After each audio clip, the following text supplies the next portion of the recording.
Assalamualaikum warahmatullahi wabarakatuh. Halo semuanya, bagaimana kabarnya? Semoga kalian semua dalam keadaan baik dan sehat selalu.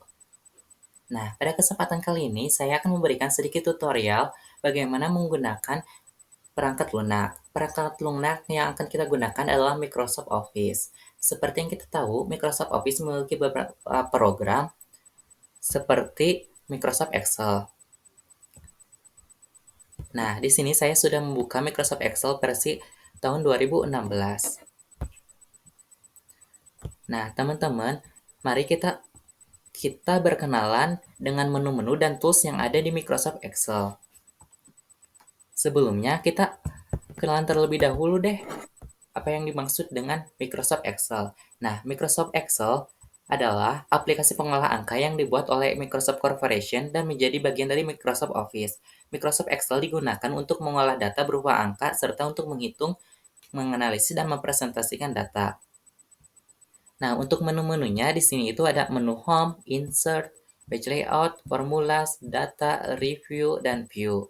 Nah, pada menu Home ini berfungsi untuk mengatur dasar-dasar lembar kerja seperti pengaturan format teks, penomoran, dan pengaturan tata letak. Untuk toolsnya itu ada clipboard, font, alignment, number, style, cell, dan editing. Nah, clipboard itu berfungsi untuk melakukan cut, copy, dan paste. Sementara font itu untuk mengatur font, alignment itu mengatur rataan tampilan data dan penghubungan sel, number itu mengubah format tampilan angka, lalu style itu memberikan kustomisasi tampilan sel, lalu ada cell untuk mengatur sel dari segi width, height, dan lain, dan editing itu untuk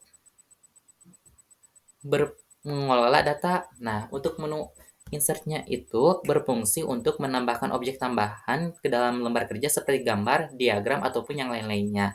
Untuk toolsnya itu ada tables, illustration, add-in, charts, dan yang lain-lain. Kemudian ada menu page layout. Nah, menu page layout ini berisi perintah yang berguna untuk mengatur tata letak halaman dan format cetakan.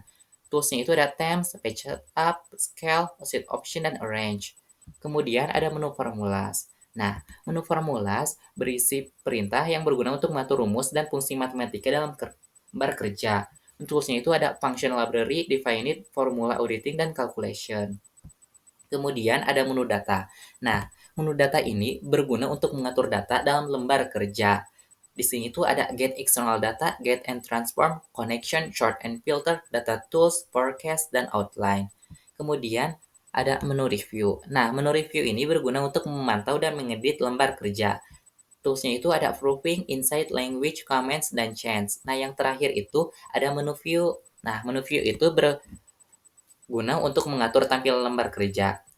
Toolsnya itu ada workbooks view, ada show, ada zoom, ada window, dan yang terakhir ada macros.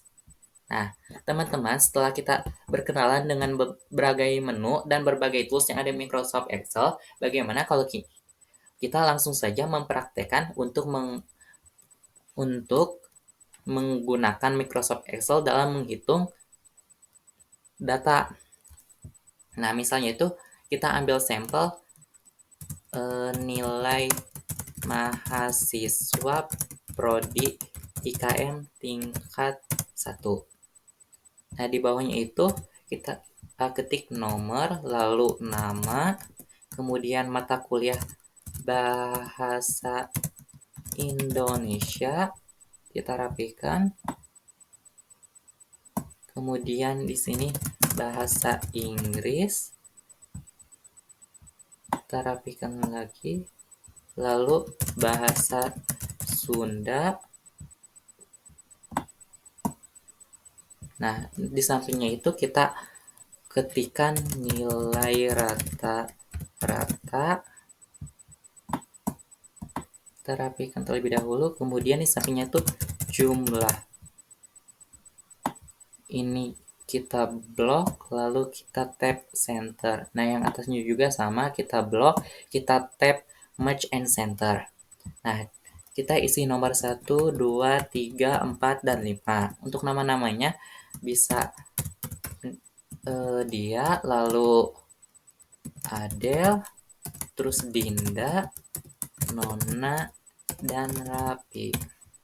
Nah, dia mendapatkan nilai 83 di mata kuliah Bahasa Indonesia, sementara Adel 80, kemudian Dinda 79, Nona mendapatkan 75, dan Raffi mendapatkan 83.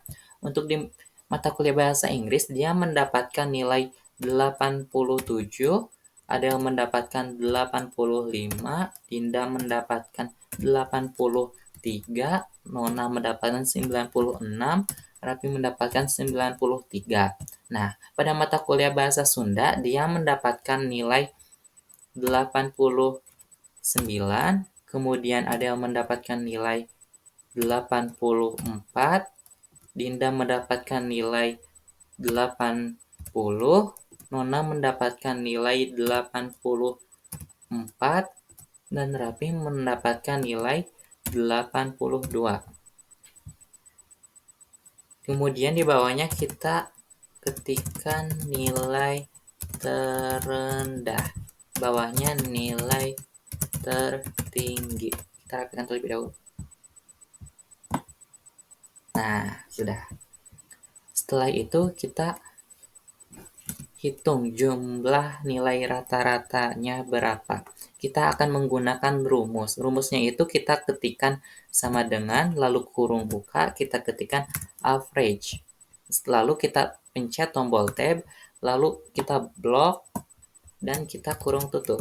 Nah, kemudian yang keduanya juga sama, yaitu sama dengan kurung buka, average, pencet tombol tab, lalu blok, dan kurung tutup.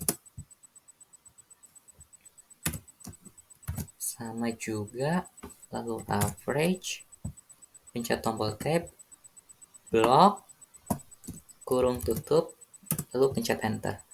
Yang keempat juga sama dengan kurung buka, average, pencet tombol tab, blok, kurung tutup, enter. Yang terakhir juga sama dengan kurung buka, average, pencet tombol tab, lalu blok, kurung tutup, dan enter.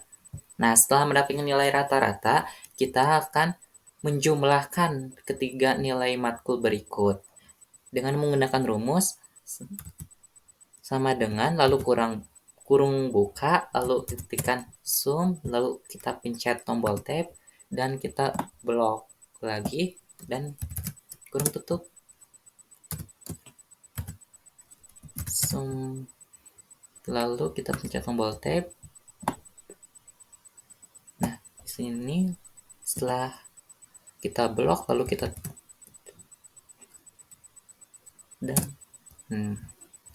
lalu sama dengan kurung buka, sum, lalu pencet tombol tab, blok, kurung tutup. Lalu yang keempat juga sama dengan kurung buka, sum, lalu pencet tombol tab, blok, dan kurung tutup. Nah, yang terakhir juga sama dengan kurung buka, lalu cari sum, pencet tombol tab, dan kita blok, lalu kita kurung tutup. Nah, lalu kita akan mencari nilai terendah dan nilai tertinggi dari setiap mata kuliah. Untuk rumusnya itu, kita dapat mengetikkan sama dengan, lalu kurung buka, kita ketik minimal, lalu pencet tombol tab, dan kita blok dari atas sampai ke bawah, dan kurung tutup. Untuk nilai tertingginya juga sama dengan kurung buka, maksimal, lalu pencet tombol tab, dan kita blok lagi, kurung tutup. Nah, untuk nilai mata kuliah Bahasa Inggris sama dengan kurung buka, minimal, pencet tombol tab, blok, kurung tutup. Nilai tertingginya sama dengan kurung buka, maksimal, pencet tombol tab, kita blok, kurung tutup. Nah, lalu kita akan mencari nilai terendah dan nilai tertinggi mata kuliah Bahasa Sunda. Kita ketikkan sama dengan kurung buka, lalu minimal, pencet tombol tab, lalu blok, kurung tutup, dan enter. Untuk nilai tertingginya juga kita ketikkan sama dengan kurung buka, terus cari maksimal, pencet tombol tab, blok, dan kurung tutup. Nah, setelah kita mendapatkan nilai rata-rata, jumlah, nilai terendah, dan nilai tertinggi, kita akan merapikan tabelnya terlebih dahulu. Kita akan cari all boulders. Nah, kita akan kasih warna supaya terlihat lebih menarik, kasih warna biru. Nah,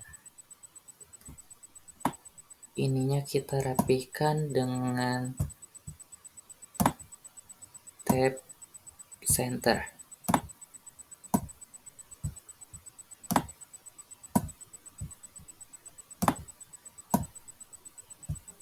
Nah, sudah selesai.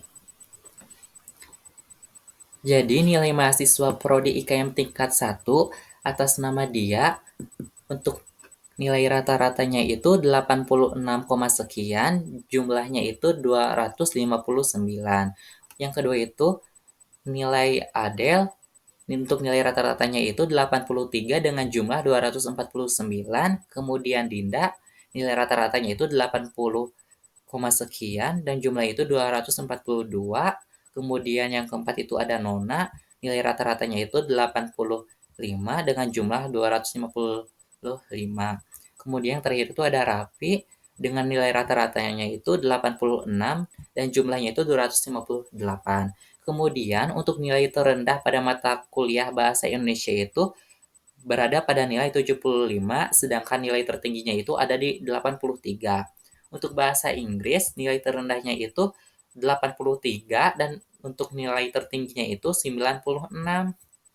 Nah, untuk mata kuliah terakhir, yakni mata kuliah Bahasa Sunda, nilai terendahnya itu 80 dan nilai tertingginya itu 89. Nah, teman-teman, bagaimana tutorial yang saya berikan? Dapat mudah dipahami, bukan? Terima kasih telah menonton dan sampai jumpa di lain waktu.